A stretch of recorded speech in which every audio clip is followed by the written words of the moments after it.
એ વહેલામાં વહેલી તકે પાછું. સમાચારોની વચ્ચે મહત્વના સમાચાર સામે આવી રહ્યા છે। બનાસકાંઠાના અમીરગઢ ખાતે આવેલા બાલારામ બ્રિજ પર આજે સર્જાયેલા બહુવાહન અકસ્માતે સમગ્ર વિસ્તારમાં ચકચાર મચાવી દીધી છે। પ્રાથમિક માહિતી મુજબ 8 થી 9 વાહનો એકબીજા સાથે ધડાકાભેર અથડાતા અકસ્માત સર્જાયો હતો। અકસ્માત એટલો ગંભીર હતો કે વ્યક્તિનું ઘટના સ્થળે જ મોત નીપજ્યું હતું, જ્યારે અનેક લોકો ગંભીર રીતે ઇજાગ્રસ્ત બન્યા હતા।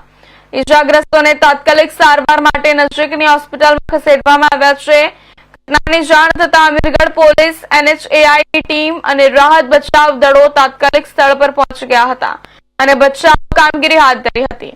અકસ્માતના કારણે હાઈવે પર લગભગ 10 કિલોમીટર જેટલો લાંબો ટ્રાફિક જામ સર્જાયો હતો, જેના કારણે વાહન ચાલકોને ભારે હાલાકીનો સામનો કરવો પડ્યો હતો।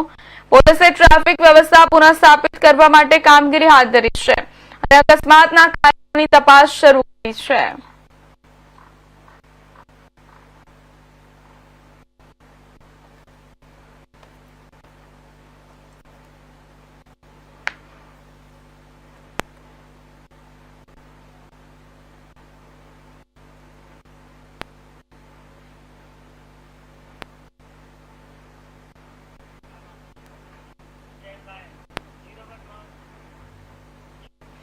માઉન્ટ